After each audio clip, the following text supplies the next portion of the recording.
Get this together. Hey, good evening, guys. I'm Kyle T. Mosley of Black Sports Insiders here with Ray Rogers as well as Keisha Kelly. How you guys doing today? Good, good. How are you? All right. All right. I wish everybody a great weekend ahead. It looks like it's going to be a fun weekend. We got the battle of the real HUs that's going to go down on the East Coast there. Ray, how you guys looking, man? You guys, I want to be careful when I say that. I get accused of being a Howard alum often because of just my close proximity. So it's a program I cover, but it's going to be lit for lack of better terms because Hampton has a large alumni base in the DC area, and Howard is Howard, and Howard blew a big lead last season, and they don't want that to happen. But you know what? I'll be real. As much as I'm pro Howard in many ways, I'm favor Hampton in this game. Just be honest with you. Really? Okay. Pirates look good. I thought the Howard guys, they were going to look a little bit better against Morehouse and put more of a hurting on us, but they did put a hurting on us. I'm not going to lie about that one, but it was good to see all together. Kim, how you doing today? I'm good, thanks. How are you guys? Good. Good seeing you, ladies and gentlemen. And Wilton will be in shortly. He is covering the WNBA at this time. And before we talk a little bit about the WNBA, we had some good news that came out of New Orleans. Keisha, talk about the HBCU Legacy Bowl. So y'all know that's one of our near and dear. We love a good Legacy Bowl. I think I'm Kyle. I'm sure we both been there since the beginning. Yeah. But they actually released the first two players, and I'm a fan of Miles Crawley. I'm gonna just say that quarterback from Grambling. I am a fan of Miles Crawley. And he's just a different quarterback, and so he was one of the first persons I saw that they announced. I think they only announced two, and then there was someone from the from Virginia Union. So right now, I guess they're getting ready to roll it out, and just let us know what's going on. And I was like, wait, it's kind of early, but when I look at it, I'm like, it is September going into October, so we'll get to see. Miles Crawley, that's the first one announced. So we'll get to see a lot of Miles Crawley this weekend as they face Jackson State. All right. Yeah, Jackson State playing those guys at Grambling. Grambling came off a very dramatic win. It was a overtime win up there in Louisiana Texas, Commerce, Texas. And they went back to Louisiana very, very happy with that overtime win against Texas A&M Commerce. But also we have Southern, and they are coming to play Prairie View. And we'll talk a little bit with BUBBA MCDOWELL later in the show. I'll go through that interview I had with him. But Kim, let's talk about some of the tennis ladies, man. They've been making some news out there. We're talking about Coco Gauff as well as Naomi Osaka. Those ladies are splitting with their coaches around the same time and trying to find new coaches going into the new season, I guess. What are your thoughts about that? It's not uncommon, in tennis, you work with someone, and when it seems like it's not a fit. And so because the splits are announced now, they didn't really just happen now, right? It's building. And so I was following some of the stuff about Coco online, and they were like, yeah, after her disappointing run at the U.S. Open, she split with Coach Brad Gilbert. But I don't think it was just the U.S. Open, right? I think that Coco had for her, by her standards, a disappointing summer. And when I watched the U.S. Open and I'm watching her box and I'm watching her body language, and I'm seeing at times where she's looking to the box and I'm seeing the box kind of, it didn't seem to be a connection, right? They weren't connected, yeah. So it was time. I mean, Corey, her father, when he brought Brad in a little less than a year ago, he thought that was, the move. He needed to bring somebody else in because her dad started coaching her, but he knew it was time to bring somebody else in to help. He brought in Brad Gilbert. I think initially she was okay with it because her dad brought him in, but it looked like there was always I'm not really sure he's the one. And so they they made the split, and so it has not been announced yet. I know she's talked to they've talked to some people, but no decision's been made yet. As far as Naomi Osaka, she is going to work with Serena's former coach, and I actually think he got a lot more credit for Serena's success than he deserved, but that's just me. But if it works for Naomi, if she thinks that's the fit, because it's really about finding that coach that you connect with and that you have some great communication with, which is always a factor in sports.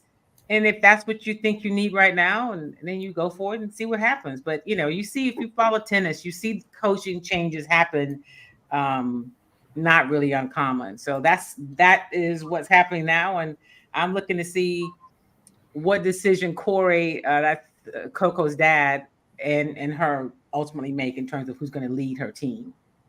Yeah. Well, splits are not uncommon with coaching as well.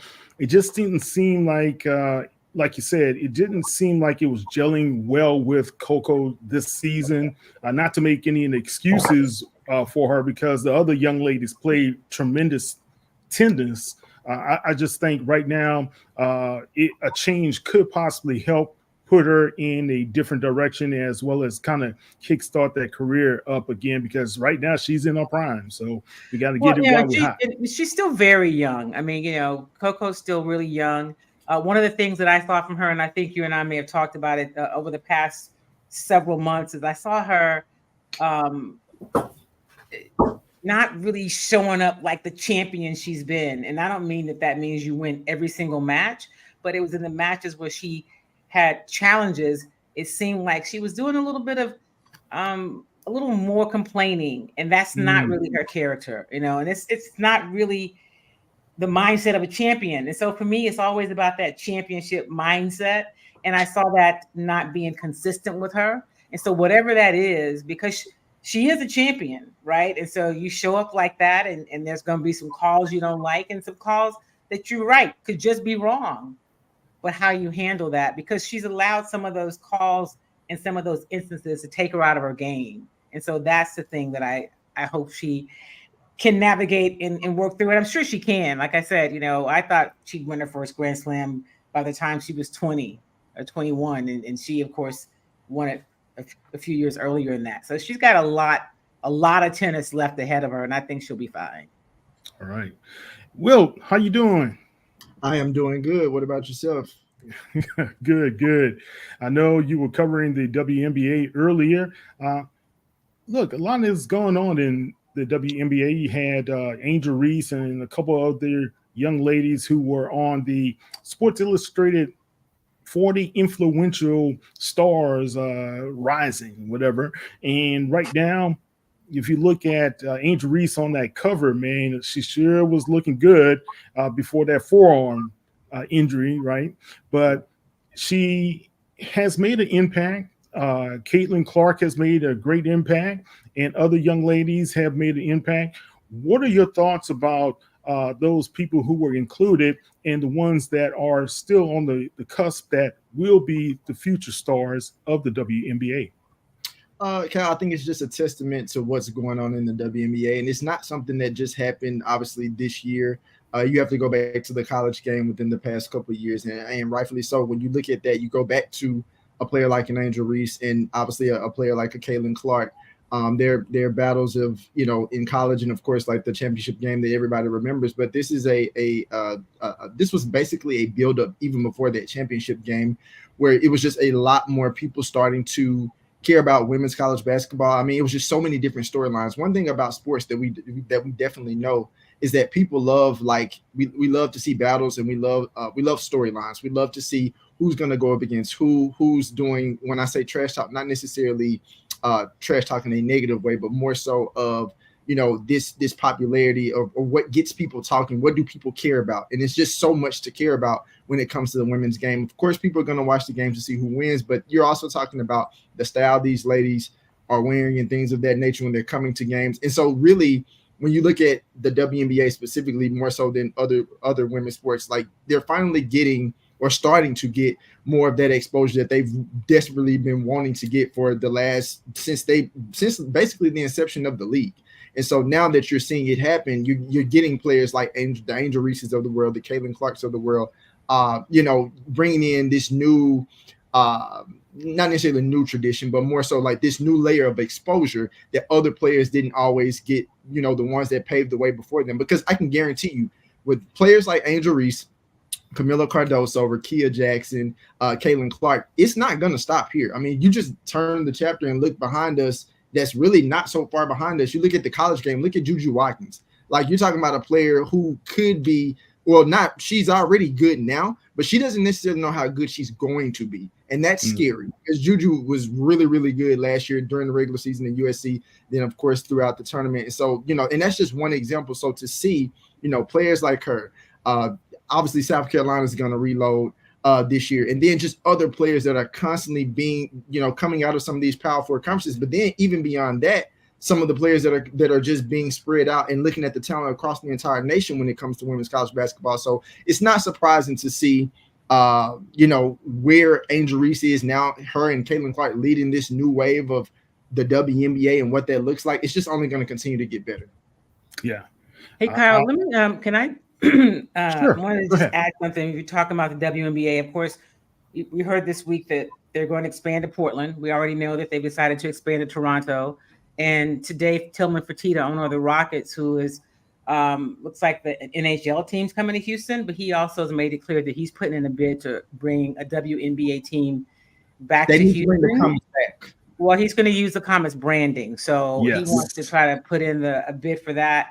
So, we'll see. I the person who covered the Comets actually was a part of the Comets radio broadcast, and it's just amazing that team, some of you are a little bit younger, but when the WNBA started, those games were sold out. The TV numbers, some of the best TV numbers, I think 7 of the top all-time rated WNBA games were from those first 4 years.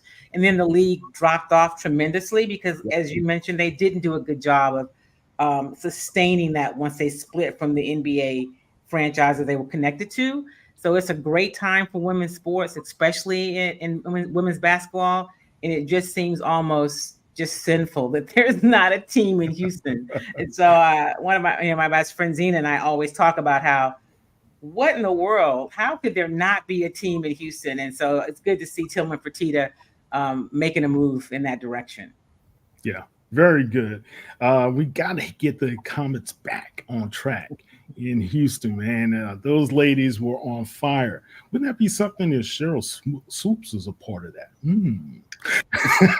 Just putting it out there, guys. Keisha. Yes. Prairie View this weekend. Yeah. What's going on with the Jags? I mean, we got identical records, Cal. Don't act like they like. I say Prairie View. Oh. I say Prairie View now. Don't talk. Don't come at me like that. They got the same record that the Jaguars have. Struggling. But I am happy. I know we did talk about T-Set the other day. So as I don't know if you know, but they have named Noah as the starting quarterback. So coming in, I guess it's still like the protocol, but Noah has been named the starting quarterback. I'm one of those person. I didn't pick up Chinnis Berries one game at a time. Go 1-0 because I don't know what the Jaguars gonna do. They surprise me. I'm gonna stick by my team, but they surprise me every week. And the crazy thing is we're getting into SWAC play.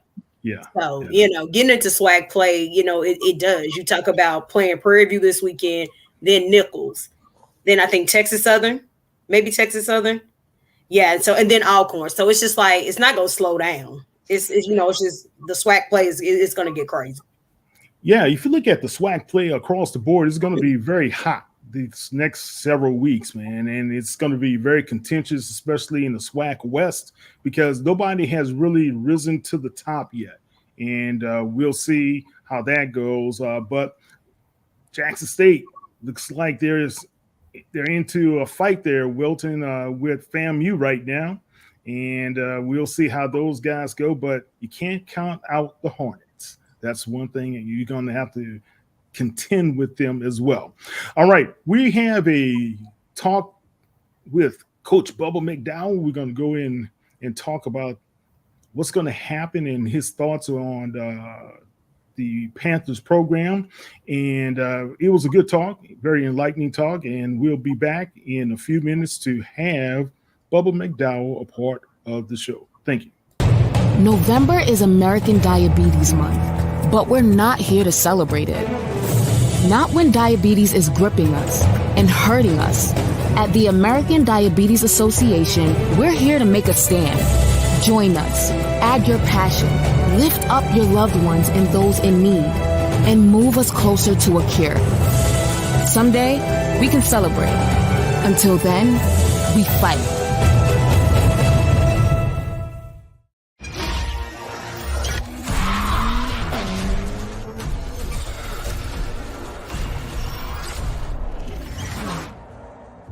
Visit your local Acura dealer for attractive offers on a new vehicle.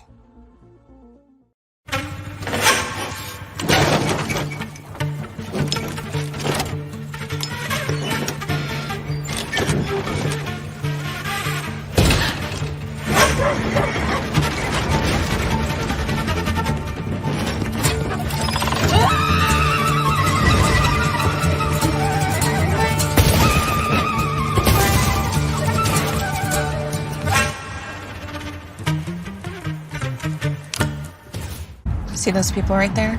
Mm-hmm. When they get inside and find out this place doesn't serve food, they're gonna wish they had done this. Facts. Get one favorite like a Big Mac or Quarter Pounder with cheese and get another for just $1 right now at McDonald's. This is how it starts with the 2023 McDonald's Change Leaders. 10 young Black visionaries who are starting something and changing everything. Find out what they're up to at mcdchangeleaders.com. No charger?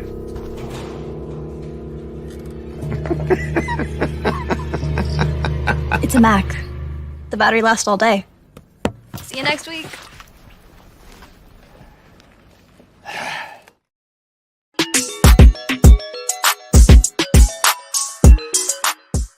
How do you feel the team is evolving at this stage? And you have a big test coming up with Southern coming into town. Definitely a big test. And again, you know, they know us, we know them.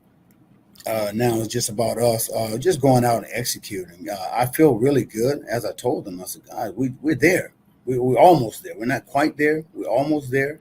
We just got to cut out the little small detail mistakes that stop us from being as good as we can be, because we're moving the ball, but it just seems like every time we're moving or we're in third down, something happens. And as I told us, guys, you got to be able to get into film room and look at, you know, what it is that I'm doing wrong, and hold yourself accountable so we don't go out and make these same mistakes over and over and over again. But I feel good that, again, just coming out this week and minimizing the mistakes that we normally had throughout the week of practice, has got cutting down pretty much this week. And again, hopefully that's a good sign.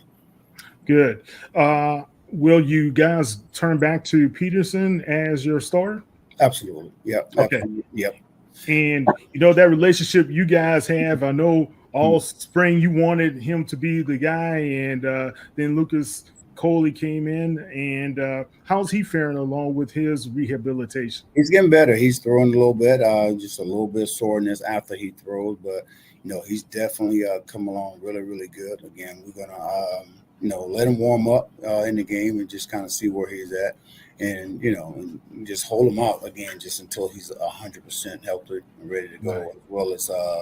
as well as James Burns. So he don't look like nothing wrong with him, but we're gonna hold him off a little bit, let him at least warm up and see how he feels, and then we'll make the call from there. How are you guys preparing for a possibility? We don't really know if T-Set is going to be available, or if Biden, he may be tweaked with the injury as well. Mm-hmm. How are you guys preparing for this team? Again, we don't know. As you said, we don't know who's going to be there and at the helm, running that offense. But again, as I tell guys, we tell guys, should I say, no matter who's back there, we just got to go out and do our job. Again, we know that they can move the ball, they can throw the ball.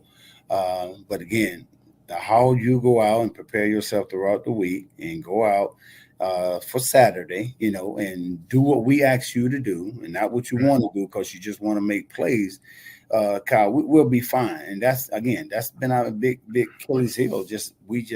Kids will get there. We've all been there. We've been a part of. We played the game. We, again, now we're coaching it. But as I told kids, guys, just do the defense, do the offense, special team, and let the play come to you. It's going to happen instead of you just going out and say, "Oh gosh, I want to make a play." Then a lot of times it, end up hurting us. But again, doesn't matter who was back there. We've been preparing for all of them, and ready, and we're going to be ready to go. We just got to make the play happen. Defensively, secondary, way better than we were last year. We had our hands, some chances on the ball. Again, just not coming up with it, and as we tell them, like, guys, these are plays that we need to have defensively to get off the field, give it to our offense, and let them do what they need to do to get that ball in the end zone. In the end zone. And again, we're there. Like DBs, I don't know. I may head over to Home Depot this weekend and get some stickum. That old stickum we used to use. Get some stickum. Back in the old days, I know it's illegal, but man, yeah, we've had our chances. We won't tell it, Coach. Okay, yeah. We've had our chances with interception, but again, we just have to come up with the big plays. How do you feel as far as your defensive rushing front? How's that going to hold up, as well as how are you guys going to attack them in the rushing game? Again, we're going to attack them no different than we've been attacking, Texas Southern, Northwestern State, Michigan State, guys hitting their gaps. Excuse me, and and then just being as perfect assignment, as possible. Again, Kyle, when we do what we're supposed to do, it's going to be very hard to run against us, man. And it's when they don't do it and they try to make a play, make something happen out of their gaps, responsibilities, and they end up gashing us, at that particular time. But as we show it to them, and again, hoping that this doesn't happen again, because you're doing what we're asking you to do as coaches. And if you do that, again, I know I keep reiterating that, but if you do that alone, we can be pretty goddamn dominant, as they saw in the Michigan State, even though it was 200, a lot of those 200 came in the fourth quarter again when we had our second and third group in there. Oh, okay. All right. Well, that's good to know because, numbers can be deceiving at times if you're not understanding the nuances, what's happening inside the game, right? So we put guys out that third quarter, to save them, at that point, we put guys in a very early fourth quarter and just see what they was going to do. And it was good experience for them, and then also for us to see what these guys can do against a team like that. When you talk to the Panther faithful and the ones who are supporting you, why is this game such a critical game that you guys going to face a wounded Jaguars team, but a dangerous Jaguars team? Yeah, wounded, but you're absolutely right, dangerous, because again, if we don't do what we're supposed to do responsibility-wise, as coaches, making the right calls, putting guys in position to make plays, and then for them going out to execute it, things can go around real fast, can go left real fast, and we don't want that to happen. We feel that we make that same mistake early in the year against Texas Southern, got too high. Game was too high for a lot of kids, then weren't able to, do their responsibility because they looking around, conversating with people in the stands, not focusing on the game. So we want to, make sure, as I went to staff meeting today after practice, and I said, look, guys, I just need you guys to keep these guys calm. Keep them in the game, keep them focused, because again, it's going to be like, crowd-wise, it should be just as deep, as the first game, the Labor Day Classic. Southern going to travel. That's what they do, and we got, we here. So we're expecting a lot of our fans and student body to come out, support us. So again, just keeping these guys focused, against a good Southern team, it's going to be a task, but I think we're ready for it. All right, that was Coach Bubba McDowell. We will be back to talk a little bit about what's going to happen with that game, as well as talk about some new topics that should be of great interest to you in Black sports. We'll be back in 2 and 2.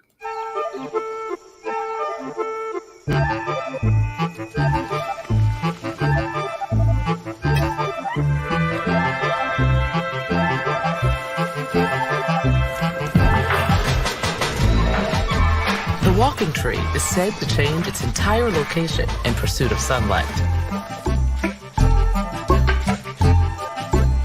Where could reinvention take your business? Accenture. Let there be change.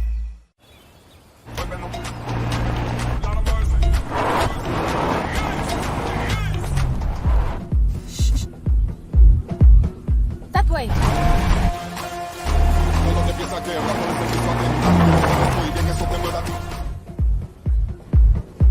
We're close. Let's go.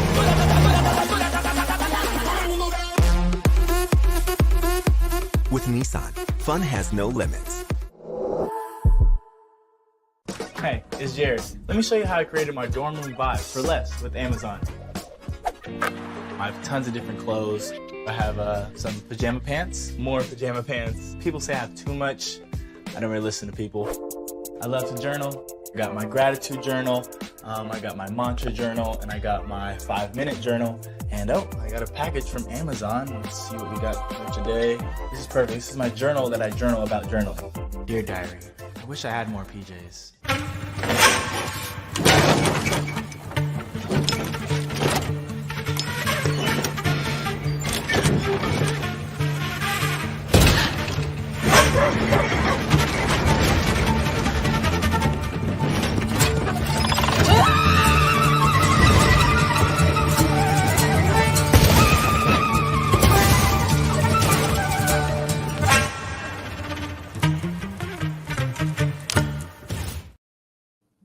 Welcome back to the Black Sports Insiders, guys.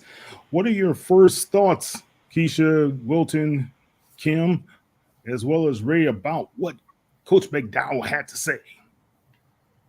Well, I'll go first. He did make a good point. And then I think this is across the board with any team.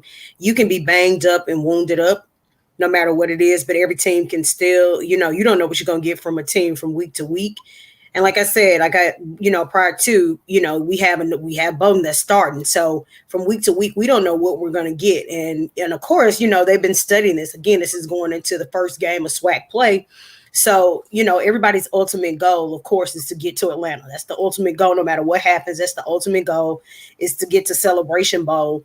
So, I think it's a situation of, what he said was, I don't know what he's talking about, stick them or stick it, whatever. But Cal, I'm going to go ahead and report both of y'all because I feel like y'all doing some underhanded stuff to my team. But everybody on here heard it. But no, honestly, I expect the Panthers to be very competitive. They've always been competitive, no matter what. Hurt or not, they've always been competitive. So I do expect them to, really bring it. So again, I just week to week with my team, I have to just see what my Jaguars gonna do. Kim? Well, I we'll have to see. I think when I listen to Bubba, I think about I went over and visited with the Tigers this week at TSU, took a look at them at practice, and everybody says the same thing. The goal that they started with when the season kicked off a couple of weeks ago is the same. And at this point, everybody's got pretty much the same chance of getting there, and nothing's changed. And so that's how they're trying to make sure that their teams, they remind them of, listen, when we started, the goal was to win the SWAC and to get to Atlanta, and those things are still in front of us. And that's what I hear him say, just like it's what I hear Keisha say. It's still out there, right? It could happen. All right. And Will? Pretty much, I'm going to echo what they said and even what Coach said. I mean, every week right now, you're going to be making adjustments for whatever team you're going to play next. And so essentially, as a coach, you're only making those adjustments for whatever team you're going to play next. And so everything he said was pretty much spot on. I think that with them playing a Southern team, obviously a SWAC West division game, they would, obviously want to win this game because that would sit them, put them well in the SWAC West in terms of, staying aligned with their goals of where they're trying to get to. So, I mean, it's just essentially continue to win, continue to get healthy, and continue to allow yourself to get better and not to be complacent. All right. Excellent. Let's turn our attention to the National Football League right now. Bryce Young, and we kind of touched on this earlier this week, he has been demoted, and he's not the starting quarterback from the Carolina Panthers. But we're going to talk to Lewis Moore in a few minutes about the evolution of the black quarterback. But Kim, when you look at what's happening with some of the great young stars who are not quarterbacks, like Alvin Kamara had a fantastic day on Sunday with the 4 touchdowns. Had to get that in, didn't you? You slick.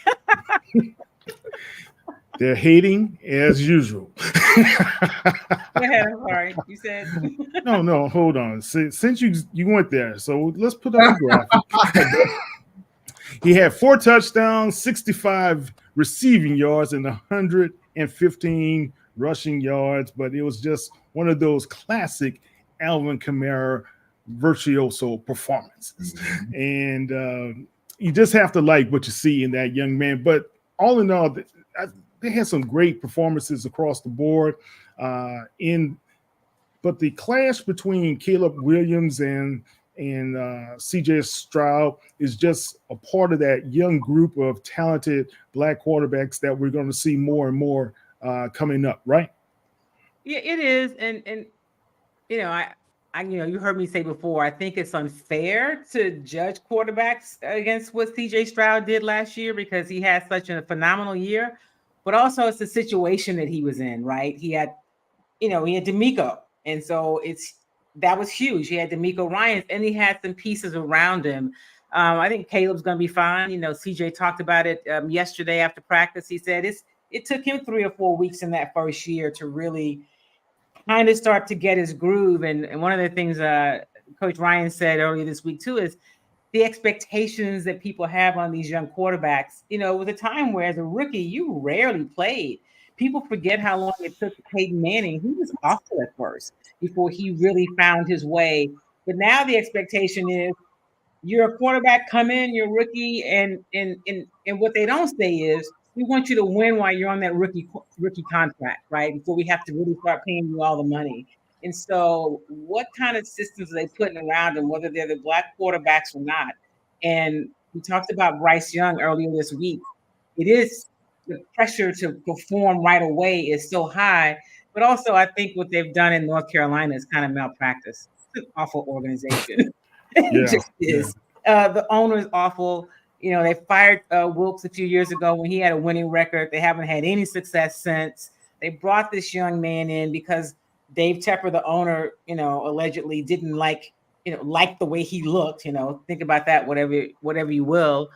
But he didn't put anything around him. And now in year 2, you're saying we're going to go to Dalton and he's not going to play. So, it is they've just done an awful job of giving him the tools and preparing him, evaluating him. I don't know what kind of success he'll have in the league, but he's probably not going to have it at Carolina. Gotcha. Let's talk about 2 quarterbacks. It was kind of rare to hear, but good to hear that you have Fields supporting Russ Wilson, who's been out, and saying that, he's a great quarterback and he's going to be back, but those guys are still competing for that starting job there, Ray, up there in Pittsburgh. Is it fair to say right now that Russell Wilson has seen his better days behind him, or is it fair to say that he would need another chance to be able to prove himself? I honestly think it's a little bit of both. If you look at Justin Fields, I'm not surprised by his character. I followed this in high school. I'm sure many of you have as well from his days on QB1. That's just how he was raised. That's how he was brought up. So it's not a shock. But I think you can benefit from Russ's experience. He's won a Super Bowl, nearly won a second one, some questionable play calling. But I think that they had the right coach to navigate that situation as well. And Mike Tomlin knew exactly what he was doing when he brought both these guys in, knowing they could coexist, where eventually Justin Fields is going to be the starter. But you wanted to have Russ, because of his experience, begin the season as that guy to lead a team that many believe all you need to do is not turn the ball over. That's all Justin Fields is doing right now. And that team is successful because that's how they win. They win defensively and they run the football effectively. And Russell Wilson has shown he can do that when he listens and he has the right guy in his ear. And hopefully Mike Tomlin is a guy. But again, I think it's a little bit of both. You lean on that experience, but you know his best days are behind him. And I think it's nothing wrong with saying that. I think he'll acknowledge that himself. Yeah. Such a talented, good young man, good for the whole sport as we know it. But it just seems like he's having struggles. And I thought Sean Payton was going to be the answer for Russ, but it wasn't quite that. I'm just saying. I mean, he wasn't horrible in New Orleans, though. He was good in New Orleans. He was good in New Orleans, but then when he wasn't, he went to Denver and he just lost his mind. He just went out of his own way. He just went, Kim. He just went. He just there. He lost his mind. Exactly. Well, exactly. Right. Because it became so much about him.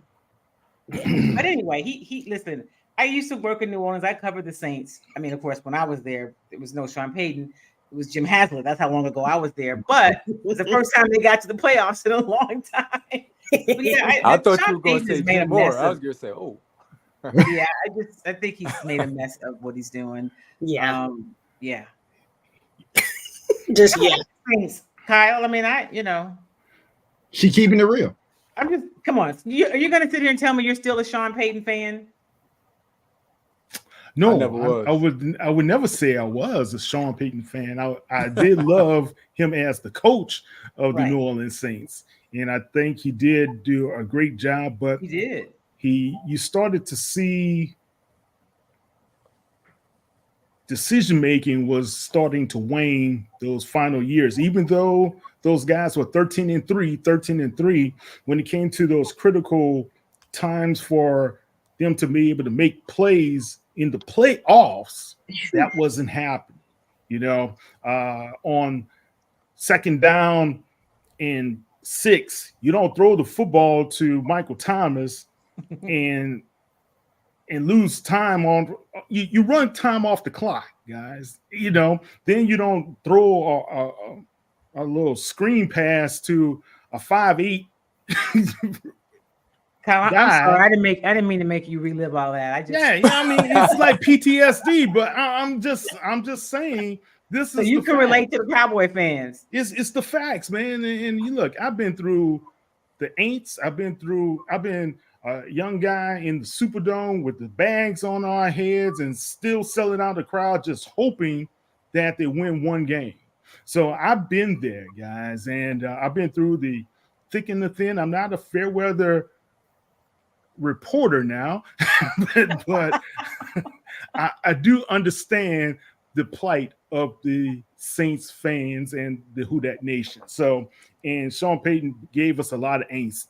He gave us a lot of thrills, but a lot of angst as well. We should have at least 3 more Super Bowls on that mantle, in my opinion. Come on now, Kyle. Okay, all right. We'll talk about that later. Yeah. 3 more? 3. That's a stretch. That's a stretch, Kyle. Now, as a fan, that's a stretch.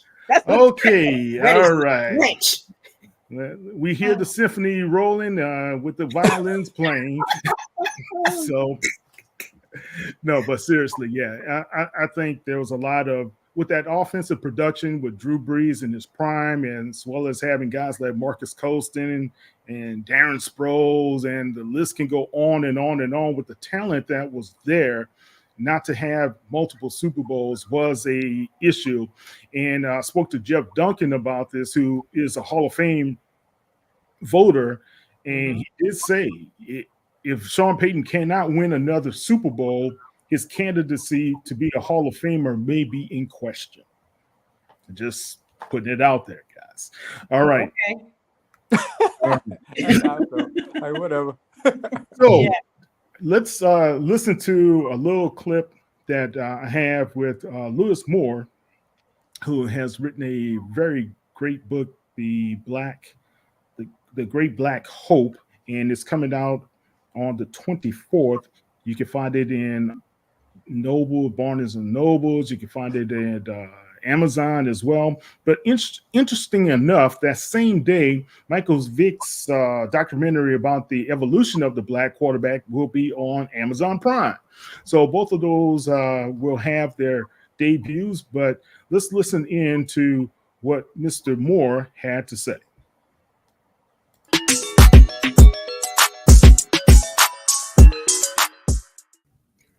Hi, I'm Kyle T. Mosley of the Black Sports Insiders, as well as HBCU Legends on Sports Illustrated. I'm here with author Lewis Moore, who has penned one of the great books, in my opinion, about what's going on with the evolution of the black quarterback. Lewis, how are you doing, sir? I'm doing fine. Thank you for having me. Look, it's been a pleasure. You know, Doug Williams has been a great friend of ours to HBCU Legends, and I help out with the HBCU Legacy Bowl, and just getting to know him, and I have him right there in the background there. Beautiful. Yeah, it's beautiful. Wow. Yeah. As it says, wow. Yeah. Yeah. I always tell Doug, as well as a lot of people, my first remembrance of Doug was at the first Bayou Classic in Tulane Stadium, and my dad is a Southern graduate, so Doug had us crying all that afternoon. Was that the 75 game or it's a 70? Was it 74? 74, 70? I think 74, if I'm not mistaken. Yeah, but either way, man, I was a young tyke, and I was like, oh man, it was not fun, but it was great to see how he ascended and came through the league. But of course, as well as I know, there's been a lot of challenges for the black quarterback. So take me through your thought process on why this book, The Great Black Hope. Yeah, so I just wanted to write a book about the black quarterback. And so, like, to back up, all my books, or all of them, two of my books before this, I Fight for Living, which is about boxing in the 18th century, 19th century, and then We Will Win the Day, it's about the black athlete, the civil rights movement. What they do is, and what I do is, I use the black athlete to look at American history, right? That's the lens. That's how I study it. So this is really part of that scope that I do. And so the way I use the black quarterback here is really to look at post-World War II America, and more specifically, the civil rights movement and the post-civil rights movement, where the hope for a lot of African Americans is that integration would lead to something beyond just, sitting at a restaurant, right? And for the middle class, it's, can I move up the social ladder? So for them, the quarterback was everything. It's the most important position in sports. It's generally the person who's thought to be the best leader, the smartest person, right? And so for a generation of African Americans watching college football, if you're watching the 60s and the 70s and in the 80s, you're seeing these guys dominate. But then when you watch the program, you don't see it. And so I wanted the book to be able to explain that. And selling on Doug and Vince allows me to do that in a nice, tight narrative, I think, is learning about that community. That's just, it's a community that's built on strength and built on pride. And they didn't get a lot of help, right? From Baton Rouge or Zachary or Pride. And it's a story of black folks post-slavery into Reconstruction saying, this is our land, this is our home, and we're going to build here. And that molded Doug Williams. It sure did, man.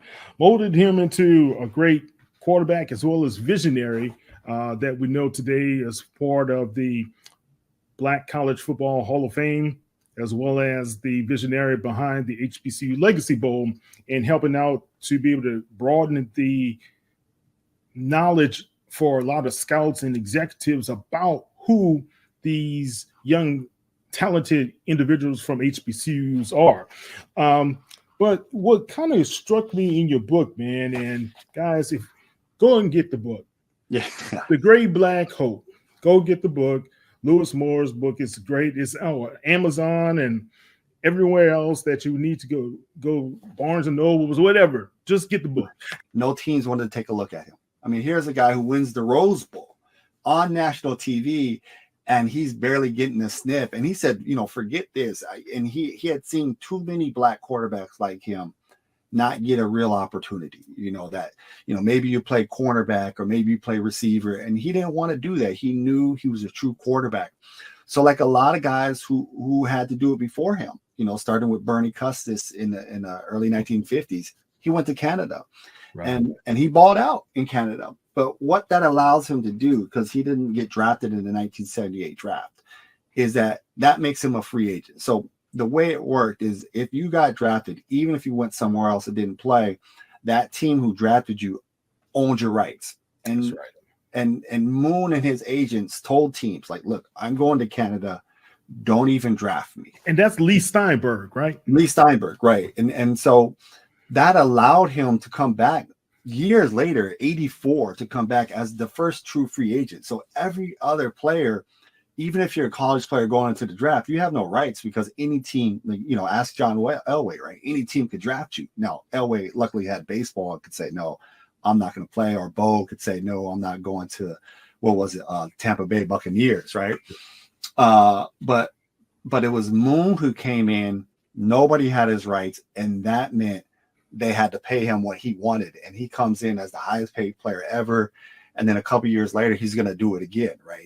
So twice in his early career at a time where they're not even letting black quarterbacks play. So when Moon does that in 84, I think he's all by himself. November is American Diabetes Month, but we're not here to celebrate it. Not when diabetes is gripping us and hurting us. At the American Diabetes Association, we're here to make a stand. Join us, add your passion, lift up your loved ones and those in need, and move us closer to a cure. Someday, we can celebrate. Until then, we fight.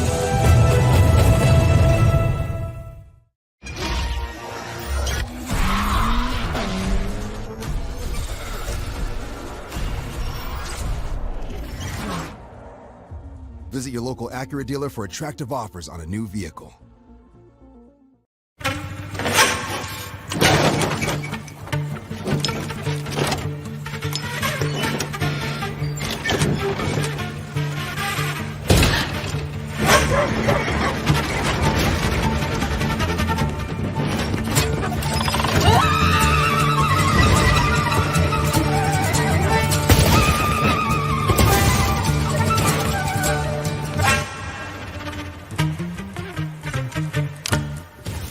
See those people right there? Mm-hmm. When they get inside and find out this place doesn't serve food, they're gonna wish they had done this. Facts. Get one favorite like a Big Mac or Quarter Pounder with cheese and get another for just $1 right now at McDonald's. This is how it starts with the 2023 McDonald's Change Leaders. 10 young black visionaries who are starting something and changing everything. Find out what they're up to at mcdchangeleaders.com. No charger?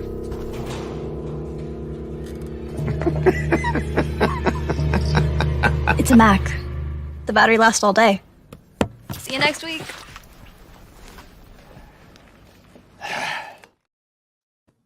Okay, welcome back, guys. We are about to wrap up the show. Let's talk about what's on your minds right now. Anybody? Bueller? Who you starting with? Anybody?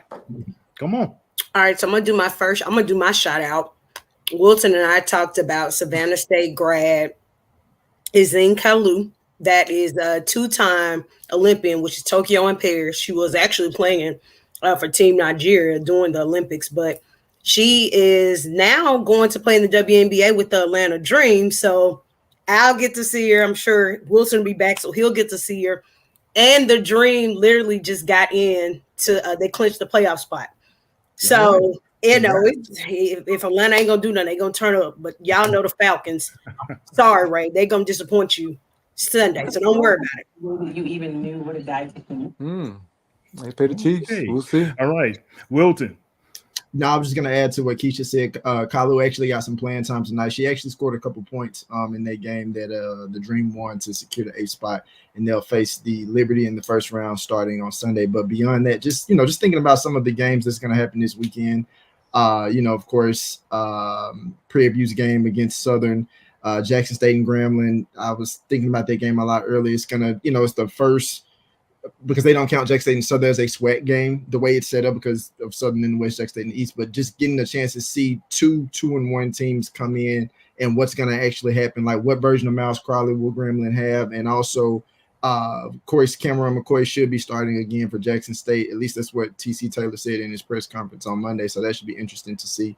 It's still so wide open in the West. in the SWAC West. So I'm interested to see, and it's been like that for like the last 3 or 4 years. So I'm interested to see what that looks like as well. I'm not gonna drop too much, but we're gonna see a different Miles Crawley, and that's all I'm gonna say. We're gonna see a different Miles Crawley. That's from Grambling, but that's all I'm gonna say. Yeah, I have to give Miles credit. He did bring those guys back. He led that last drive against Texas A&M Commerce, and he was very poised in doing so. And I have to give him credit for leading a great comeback, and the G-men needed that one. They really did. Psychologically, I think that did a lot for that team as well. Kim, what's happening in the NFL? What you doing with the Texans this weekend? So the Texans are traveling to Minnesota. That should be an interesting matchup. They'll face Brian Flores, who of course is familiar with, they all these coaches all come from that same tree, if you will. But one of the things that was interesting, we talked about with Texans offensive coordinator Bobby Schloeg today. He said, although you may say that we're from the same tree, everybody's system is still a little different. But Brian Flores creates a lot of chaos with that defense. So CJ and company will go up. They're a little banged up. Joe Mixon didn't practice today. Damian Pierce didn't practice today. So we'll see what happens there. I'm curious about that. And I'm also really curious to see what happens with that Ravens and Cowboys game, right? I think the thing I'm looking for is to see if, one, the Ravens give the ball to Derrick Henry, which is why they brought him there. I mean, he ought to touch it at least 20 times. Yeah. And to see if in fact Dallas is able to stop the run, because it looks like they cannot. And so I'm curious about that game and a lot of other games that are going on this weekend. But those are a couple that I'm looking to see what happens. And we don't talk a lot about it here, but baseball season's winding down, right? Watching the Astros, it's a couple weeks left in the regular season, and I think their magic number may be 7. They're tied right now at 1 with the Angels. So looking at some of those things. And TSU travels to Beaumont to take on Lamar University, which is ranked for the first time nationally. Lamar is, and to see how TSU bounces back from what you and I both witnessed against Rice University. Kind of curious, how did Coach Dishman see this game playing out? Did he talk to you a little bit about it? Yeah, I mean, he said one of the things that he was glad they had a bye week, right? He said that everybody's back focused. He said there'd been so much talk about Prairie View. He talked to us about that after the game, and that they didn't take care of the small things. Remember, they were without a quarterback, and their middle linebacker, who was really key to their defense, was out. So I think they're probably still going to hold KJ out this week, but they look pretty good at practice. And his big thing is we can't obviously turn the ball over, and we have to be more disciplined. If we do those things, we should be okay. So he's looking at this in Lamar, but definitely knowing that how they build this week is important, but also that they build to get ready to come for their first home game when they host Jackson State next week. Okay, Ray, what's happening in the NFL in your neck of the woods? Before I answer that, I just want to say real quick 2 things. One is a full circle moment for me tonight, because when I first met you, Kyle, you told me about Joe Gilliam. I don't know if you remember that discussion, but I don't know how he factors into that book. And also, he's in it. Michael Vick, and is he in it? Okay, I'm definitely gonna get it. You also mentioned Michael Vick, and just want to say this: I know how y'all feel about celebrity coaches, but he's a name that's coming up in Norfolk State. Just remember that. Wow. He did a girls flag football camp there this summer, and right now they're not happy. The alumni are happy. So there you go. Do what you want with that. Well, I want to give you some NFL insider news. He was also interested in the Morehouse job. Oh, really? Wow. Oh, thank God he didn't take that. So yeah, Norfolk State might be a better option. Cal, just Cal, don't let him do you like that. Right. Oh man. You know what? While we're you Ray, that was just low. That was low. That was low, Ray. That was shots fired right there. That was like below the belt. When you come to the MEAC, I'll give He caught me off guard on that one. That's all right, baby. I'm Ray, but you back. know who's surprising me at number 2 right now in the MEAC? Delaware State. That's right. Yeah. The Hornets. Hornets are looking. They got more good. money than most. They got more money than most programs at Delaware State. They have budget is actually pretty good. So that plays a role. Yeah, Money does it. But But the Cowboys game was just mentioned. That's the discussion around here. Because the Ravens are 0-2, and that's unfamiliar territory for the Ravens. Yeah. So people are wondering, all right, is this a time where maybe that head coaching change comes eventually? A lot of fans, they are so hot and cold with Harbaugh, man, which is not fair to him, by the way. But that's just how it is around here. But Lamar isn't the one under question around here. It's right now. It's the use of Derrick Henry, and it's also the defense. And if that it's defense the offensive coordinator. Come on, guys. It's the offensive coordinator. Give Derrick Henry the ball. Give Derrick Henry the ball. You have a playoff game, and in the second half, you run the ball, 2 times? I think it was twice. Come on. It's the offensive coordinator. Y'all said it. You could have that problem in New Orleans, guys. And we got that problem in New Orleans. Don't have that problem no more, baby. The former Redskins, they traveled to Cincinnati Monday night, 7.5 point underdogs, no expectations. And Jaden Daniels, everybody loves him. But Terry McLaurin, number 1 receiver out here, is not getting the ball, and people are questioning why. So we're going to be interested to see if that changes Monday night. But that's all I got. Well, I will be traveling to New Orleans, going home, get some home cooking. Yeah, and be able to see the New Orleans Saints pound the Philadelphia Eagles into submission. Yes, I said it, and it's going to happen. That Superdome is going to be rocking. It's going to be great. But in all fairness, it's going to be a good game because Jalen Hurts and those guys got to bounce back to keep pacing that NFC East, or may not after if the Cowboys lose, they'll be right on the same par because it doesn't look – the East was projected to be one of the better conferences and divisions, right? And it just doesn't seem like it's boding well for the East early on in the season. But the NFC South and the AFC West are the 2 best conferences at this moment. And that was a lucky win by those Falcons. We know that. Okay, anyway. Ray's just giving it to me today, man. I was so upset. I was angry. I was like, oh my God. We should have just one Super Bowl. That's all I can say. I can be real about one against the Patriots. Absolutely. 28-3, 3-14 in. Do you want me to count it down for you, Ray? Come on, man. Nah.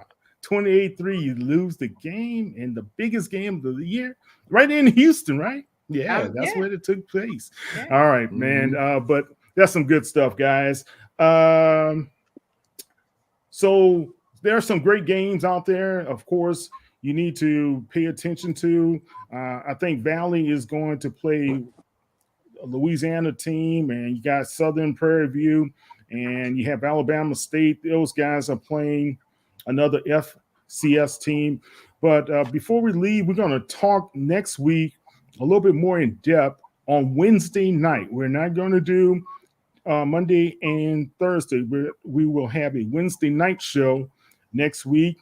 And we're going to talk about what's happening in the NCAA. Everything is splitting. The Power 4 conferences and the big boys are really taking the money with them, and they don't want to share it with anybody else. And they're going to go and form their own division. And the FCS, as well as the other lower tier teams, are going to merge. That's going to be very interesting. And it may be able to give a little bit added boost to the HBCUs. But we'll talk about that a little bit more in detail.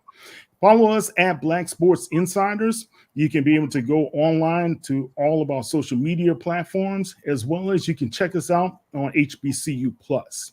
Go to hbcu-plus.com, and you can be able to view our rebroadcast tomorrow evening at 8 p.m. Central Standard Time. Will, Keisha, Kim, Ray, thank you so much for everything that you guys are doing. Thank you guys out there for following us. And don't forget, go and get Lewis Moore's book and be able to support him and his contributions to the history of the Black quarterback. I'm Kyle T. Mosley of HBCU Legends, as well as the Black Sports Insiders. Thank you. Take care and have a good one.